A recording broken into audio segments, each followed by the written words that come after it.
একটি মানুষের জীবনে পরিবারের গুরুত্ব অপরিসীম। দিনের শেষে পরিবারই হয় মানুষের একমাত্র আশ্রয়, যেখানে সুখ দুঃখ সবটুকু ভাগ করে নেওয়া যায় নিঃস্বার্থে। মা বাবা, ভাই বোন, স্ত্রী সন্তান এবং অন্যান্য সদস্যদের নিয়ে তৈরি হয় এক একটা গোটা পরিবার। সমাজে পারিবারিক গুরুত্ব কতখানি তা বোঝার জন্যই পালন করা হয় আন্তর্জাতিক পরিবার দিবস। 1990 সালে বিশ্বজুড়ে পরিবারের জীবনযাত্রার মান উন্নত করতে ও পরিবারের গুরুত্ব সম্পর্কে সচেতনতা বাড়াতে জাতিসংঘ 15 মে আন্তর্জাতিক পরিবার দিবস পালনের ঘোষণা করে। আজ পরিবার দিবসে মনে করে দেই, সবাই পরিবারকে পর্যাপ্ত সময় দিন, প্রতিটি পরিবার সুখ ও সমৃদ্ধির দিকে এগিয়ে যাক। এই প্রত্যাশায় শুরু করছি আজকের সকাল। শুভ সকাল আমন্ত্রণ সকাল 24-এ আজ বৃহস্পতিবার 1 জ্যৈষ্ঠ 1432 বঙ্গাব্দ এবং 15 মে 2025 খ্রিস্টাব্দ। আপনাদের সাথে রয়েছি আমি সারিকা তাবাসসুম। দর্শক, বলছিলাম আজ জ্যৈষ্ঠের শুরু, কিন্তু বেশ কিছুদিন ধরেই কিন্তু কখনো প্রখর রোদ, কখনো দম করে বৃষ্টি। তাই শুরুতে একটু আবহাওয়া বার্তায় চলে যাব, জানবো আজকের দিনের আবহাওয়ার পূর্বাভাস, সেই সাথে সাথে গেল 24 ঘন্টার তাপমাত্রা রেকর্ড।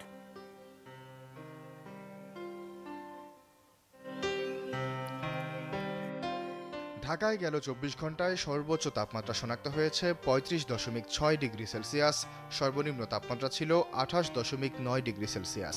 রাজশাহীতে সর্বোচ্চ তাপমাত্রা 38.8, সর্বনিম্ন 27.4, রংপুরে সর্বোচ্চ তাপমাত্রা 32.5, সর্বনিম্ন 24.8, ময়মনসিংহে সর্বোচ্চ তাপমাত্রা শনাক্ত হয়েছে 31.3 ডিগ্রি সেলসিয়াস, সর্বনিম্ন তাপমাত্রা ছিল 26 ডিগ্রি সেলসিয়াস।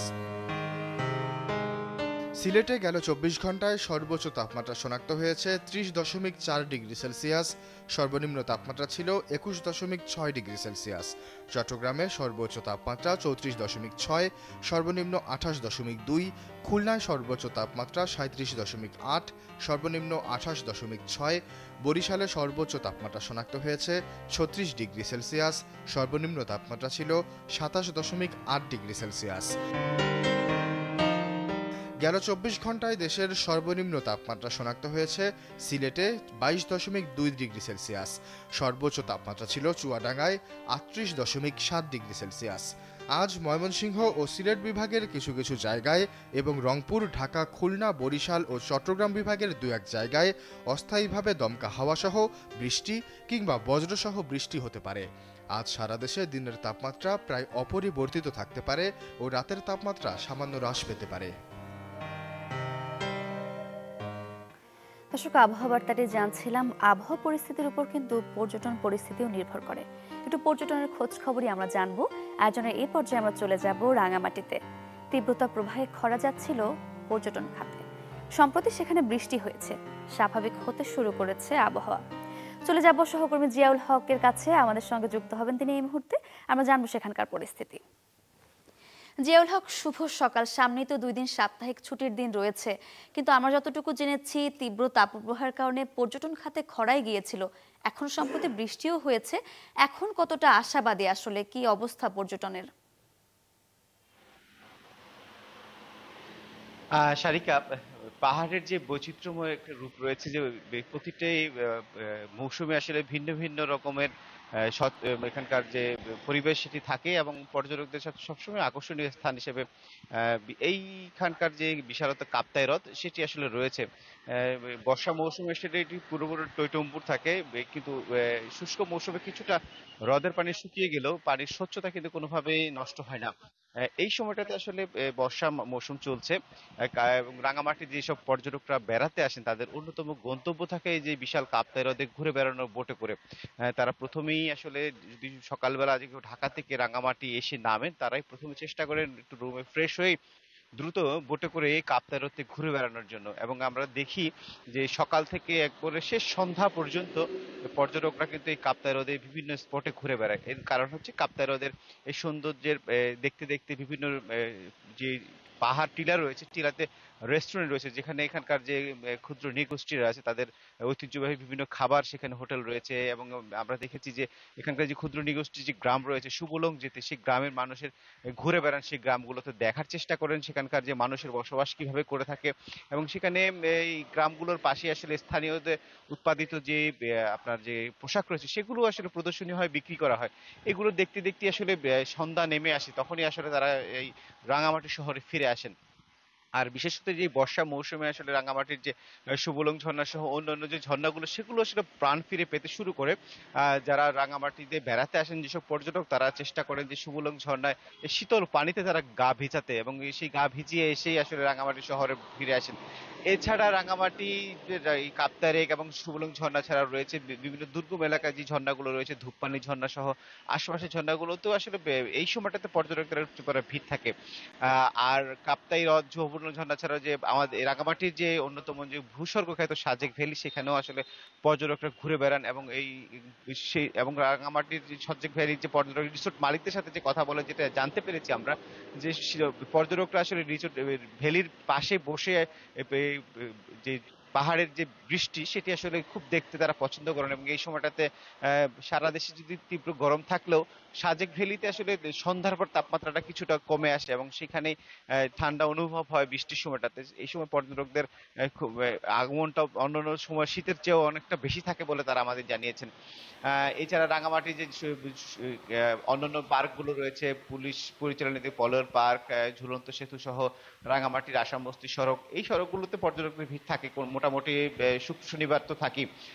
আর আগামীকাল শুক্রবার এবং পরের দিন শনিবার, এই ছুটির দিনগুলোতে অন্যান্য দিনের তুলনায় বন্ধের দিনগুলোতে পর্যটকদের ভিড় থাকে। গত সম্প্রতি যে পহেলা মেকে কেন্দ্র করে যে 3 দিনের ছুটি ছিল, সেখানেও ভিড় ছিল। বুদ্ধ পূর্ণিমাকে কেন্দ্র করে সেখানেও আসলে আমরা দেখেছি রাঙামাটি পর্যটকদের উপচে পড়া একটা ভিড় লক্ষ্য করা গেছে। এছাড়া এই পর্যটকদের ভিড়কে কেন্দ্র করে আসলে আগামী যে কোরবানি ঈদকে দেখে লম্বা ছুটি রয়েছে, রিসোর্ট এবং হোটেল মোটেল মালিকরাও সেই প্রস্তুতি নিতে অলরেডি শুরু করেছে। এবং এই যে পর্যটকরা রাঙামাটি বেড়াতে আসেন, তাদের বেড়ানোর নিরাপত্তা নিশ্চিত করতে জেলা পুলিশের পাশাপাশি ট্যুরিস্ট পুলিশও বিভিন্ন বিনোদন কেন্দ্রের নিরাপত্তা দিয়ে যাচ্ছে বলে তারা আমাদের জানিয়েছেন। শারিকা, এই ছিল রাঙামাটি থেকে পর্যটন সংশ্লিষ্ট সবশেষ তথ্য আমার কাছে। জিয়াউল হক, আপনাকে অসংখ্য ধন্যবাদ। দর্শক, আমরা মাঝে মাঝে চেষ্টা করি দেশের পর্যটন কেন্দ্রগুলোর পর্যটন পরিস্থিতি আপনাদের জানানোর। সামনেই সাপ্তাহিক ছুটির দিন, তাই একটু আমরা রাঙামাটির খোঁজ খবর নিয়ে আসছিলাম। দর্শক, এবারে চলে যাব আমাদের আরও একটি নিয়মিত আয়োজন, ইতিহাসের এই দিনে। আজ 15 মে। আজকের দিনটি ঐতিহাসিক, কিন্তু এই ঐতিহাসিক হয়ে ওঠার পেছনের কারণগুলো কি, বিগত বছরগুলোতে এই দিনে কি কি উল্লেখযোগ্য ঘটনা ঘটেছিল, আমরা এক নজরে জেনে নেব। 1776 সালের আজকের এই দিনে প্রথম বাষ্পচালিত জাহাজ বানানো হয়েছিল। 1818 সালের এই দিনে বাংলা ভাষার প্রথম সংবাদপত্র বেঙ্গল গ্যাজেট প্রকাশিত হয়। 1951 সালের আজকের এই দিনে দৈনিক সংবাদের আত্মপ্রকাশ হয়। 1954 সালের এই দিনে আদমজি মিলে বাঙালি অবাঙালি দাঙ্গা বাঁধে। সরকারি হিসাবে এতে 400 জনের প্রাণহানি হয়, বেসরকারি মতে এতে প্রাণ যায় 600 জনের। 1960 সালের আজকের এই দিনে কঙ্গো প্রজাতন্ত্র স্বাধীন হয়। 1972 সালের আজকের এই দিনে বাংলাদেশকে স্বাধীন দেশ হিসেবে স্বীকৃতি দেয় ব্রাজিল। দর্শক, 15 মে দিনটি কিন্তু আরও কিছু কারণে বিশেষ হয়ে উঠেছে। আমরা জানবো 15 মে এই দিনটিতে কোন কোন বিখ্যাত ব্যক্তি জন্ম নিয়েছেন, তাদের শুভেচ্ছা জানাবো। সেই সাথে সাথে তাদের কয়েকটি বিখ্যাত কাজ নিয়েও আমরা জেনে নেব। 1817 সালের এই দিনে কলকাতার জোড়াসাঁকোর ঠাকুরবাড়িতে জন্মগ্রহণ করেন দেবেন্দ্রনাথ ঠাকুর। মহর্ষি দেবেন্দ্রনাথ ঠাকুর ছিলেন একজন ব্রাহ্মধর্ম প্রচারক ও দার্শনিক। বিশ্বকবি রবীন্দ্রনাথ ঠাকুর তার কনিষ্ঠ পুত্র। দেবেন্দ্রনাথ মাঘ উৎসব, নববর্ষ, দীক্ষাদিন ইত্যাদি উৎসব প্রবর্তন করেন। 1867 সালে তিনি বীরভূমে ভুবনডাঙ্গা নামে একটি বিশাল ভূখণ্ড ক্রয় করে আশ্রম স্থাপন করেন। এই আশ্রমেই আজকের বিখ্যাত শান্তিনিকেতন। 1859 সালের এই দিনে জন্মগ্রহণ করেন ফরাসি পদার্থবিজ্ঞানী পিয়ের কুরি। তাকে আধুনিক পদার্থবিজ্ঞানের প্রতিষ্ঠাতাদের একজন হিসেবে গণ্য করা হয়। 1903 সালে তিনি তার স্ত্রী ম্যারি কুরি ও ফরাসি পদার্থবিজ্ঞানী অরি বেক্রেলের সাথে যৌথভাবে পদার্থবিজ্ঞানে নোবেল পুরস্কার পান। তেজস্ক্রিয়তা সংক্রান্ত গবেষণায় রেডিয়াম ও পেলোনিয়াম নামে দুটি মৌলিক পদার্থ আবিষ্কারের স্বীকৃতি স্বরূপ তাদেরকে এই সম্মান প্রদান করা হয়। 1915 সালের এই দিনে জন্মগ্রহণ করেন অর্থনীতিবিদ পল অ্যান্থনি স্যামুয়েলসন। তাকে আধুনিক অর্থনীতির জনক বলা হয়। বিখ্যাত মার্কিন এই অর্থনীতিবিদ 1970 সালে অর্থনীতিতে নোবেল পুরস্কারে ভূষিত হন। তিনি আমেরিকার শীর্ষ বিজ্ঞান সম্মান বলে বিবেচিত ন্যাশনাল মেডেল অফ সায়েন্সে ভূষিত হন। তার বই ফাউন্ডেশনস অফ ইকোনমিক অ্যানালাইসিস দিয়ে অর্থনীতির গাণিতিক ভিত্তিতে উল্লেখযোগ্য অবদান রেখেছিলেন। 1967 সালের এই দিনে জন্মগ্রহণ করেন ভারতীয় চলচ্চিত্র অভিনেত্রী মাধুরী দীক্ষিত। তাকে বলিউডের সেরা অভিনেত্রীদের একজন হিসেবে গণ্য করা হয়। অভিনয় জীবনে তিনি 70-এর অধিক চলচ্চিত্রে অভিনয় করেছেন এবং 6টি ফিল্মফেয়ার পুরস্কার সহ অসংখ্য পুরস্কারে অর্জন করেছেন। হিন্দি চলচ্চিত্রে অনবদ্য ভূমিকার জন্য তাকে 2008 সালে ভারত সরকারের চতুর্থ সর্বোচ্চ বেসামরিক পুরস্কার পদ্মশ্রী পুরস্কারে ভূষিত করা হয়। দর্শক, বিশিষ্টজন তো বটেই, সেই সাথে আপনারা যারা আমাদের সাথে আছেন, আপনাদের কিংবা আপনাদের প্রিয়জনের আজ যাদের জন্মদিন, তাদেরকে সকাল 24 পক্ষ থেকে জানাই অনেক অনেক শুভেচ্ছা। দর্শক, একটি তথ্য দিতে চাই। 15 এপ্রিল থেকে 11 জুন পর্যন্ত সমুদ্র সীমায় মাছ ধরায় নিষেধাজ্ঞা নির্ধারণ করা হয়েছে। 58 দিন গভীর সমুদ্রগামী ফিশিং ভেসেলের সঙ্গে উপকূলীয় ইলিশ শিকারী ইঞ্জিন চালিত কাঠের ট্রলারে নিষেধাজ্ঞা দেয়ায় বেকার হয়ে পড়েছেন বরগুনা সহ দক্ষিণাঞ্চলের কয়েক লাখ জেলে। 1 মাস হয়ে গেলেও তারা এখনো তাদের অনুদান বুঝে পায়নি। এ বিষয়ে আমরা বিস্তারিত জানবো। এই মুহূর্তে বরগুনা থেকে আমাদের সঙ্গে যুক্ত হচ্ছেন সহকর্মী আবু জাফর সালে। আবু জাফর সালে, এই যে 58 দিনের নিষেধাজ্ঞা দেয়া হয়েছে, 1 মাস হয়ে গেল, এখনো অনুদান পায়নি, কয়েক লাখ জেলে যে বেকার হয়ে পড়েছে, আসলে এই যে খেটে খাওয়া মানুষের দুর্ভোগ, কি বলছেন তারা, একটু বিস্তারিত জানতে চাই আমরা। সারিকা, আপনি যেমনটি বলছিলেন, অর্থাৎ সমুদ্রে সকল ধরনের মাছের উৎপাদন বৃদ্ধির লক্ষ্যে 58 দিনের নিষেধাজ্ঞা চলছে, যেটি গত 15 এপ্রিল থেকে শুরু হয়েছে এবং 11 জুন পর্যন্ত চলবে। গত কয়েক বছর কিন্তু এই নিষেধাজ্ঞাটি ছিল 65 দিনের এবং জেলেদের দীর্ঘদিনের দাবি ছিল যে যাতে ভারতের প্রতিবেশী রাষ্ট্র ভারতের সাথে মিল রেখে এবং এই 65 দিন থেকে যাতে কমিয়ে আনা হয়। সরকার কিন্তু এবছর এটিকে 65 দিনের পরিবর্তে 58 দিন এবং ভারতের সাথে মিল রেখেই কিন্তু সেই অবরোধটি দিয়েছেন। তো আসলে এই যে কমিয়ে আনা এবং ভারতের সাথে মিল রেখে এই অবরোধ বা নিষেধাজ্ঞা দেয়া, এইটিতে আসলে জেলেরা খুশি। তবে বিষয়টি হচ্ছে যে এই যে যখন জেলেরা এই সময়টায় যেহেতু তারা বেকার, এক্ষেত্রে তাদের জীবনযাত্রা নির্বাহের জন্য যে মানবিক সহায়তা হিসেবে যে আসলে চালটি দেওয়ার কথা, সেটি কিন্তু তারা এখন পর্যন্ত পায়নি। আপনাকে জানিয়ে রাখি যে অর্থাৎ দেশের 3টি বিভাগের উপকূলীয় 14টি জেলার 68টি উপজেলায় 3,11,062 জন জেলে পরিবার কিন্তু এই সহায়তার আওতায় আসবে, যার মধ্যে বরগুনা জেলায় 27,250 জন জেলে পরিবার এই সহায়তার আওতায় আসবে।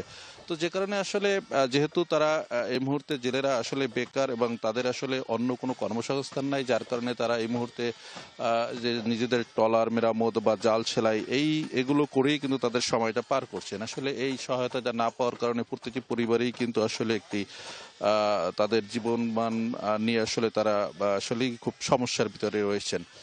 তো আসলে এ বিষয়ে আমি বরগুনা জেলা প্রশাসনের সাথে কথা বলেছি। যে বিষয়টি হচ্ছে যে গতকাল অর্থাৎ বুধবার, যেটি হচ্ছে যে একটি জেলা প্রশাসকের অনুকূলে একটি বরাদ্দ এসেছে, যেটি হচ্ছে যে আসলে প্রথম কিস্তির যে বরাদ্দটি সেটি ইতিমধ্যেই এসেছে এবং যেখানে প্রথম কিস্তিতে 56 কেজি করে যে চাল মানবিক সহায়তা দেওয়া হবে। এবং তবে এই যে সহায়তাটি জেলা প্রশাসনের অনুকূলে এসেছে, যেটি তারা আবার উপজেলা প্রশাসনে এটি আবার উপবরাদ্দ দিবেন, সেখান থেকে আসলে সংশ্লিষ্ট যে ইউনিয়ন পরিষদের ছাড় দিবেন। তো যে কারণে আসলে এই চালটা পেতে হয়তো আরো 1 সপ্তাহ সময় লাগতে পারে। তো আসলে এ পর্যন্ত জেলেদের অপেক্ষা করতে হবে আসলে এই মানবিক সহায়তা পাওয়ার ক্ষেত্রে। এবং আরেকটু বিষয় বলে রাখি যে আসলে সমুদ্রে মাছ শিকার বন্ধ থাকলেও কিন্তু আসলে উপকূলের যে সাগর তীরবর্তী যে জায়গাগুলো রয়েছে, সেখানে কিন্তু আসলে বিভিন্ন অবৈধ জাল দিয়ে কিন্তু বিভিন্ন মাছের পোনা নিধন বা অন্যান্য যে মাছগুলো সে অবৈধ জাল দিয়ে সে নিধন, এগুলো কিন্তু আসলে অব্যাহত আছে। সেক্ষেত্রেও আসলে উপজেলা যে মৎস্য বিভাগ এবং প্রশাসনের আরো আসলে নজরদারি থাকা উচিত বলে মনে করেন স্থানীয়রা। এই ছিল বরগুনা থেকে সর্বশেষ। সারিকা। আবু জাফর সালে, আপনাকে অসংখ্য ধন্যবাদ। দর্শক, বরগুনা থেকে যুক্ত হয়েছিলেন সহকর্মী আবু জাফর সালামা। জানছিলাম নিষেধাজ্ঞার পরে জেলেদের বর্তমান পরিস্থিতি নিয়ে। দর্শক, সকাল 24 এর সময় হলো ছোট্ট একটা বিরতির। ফিরছি আরও আয়োজন নিয়ে, আমাদের সঙ্গেই থাকুন।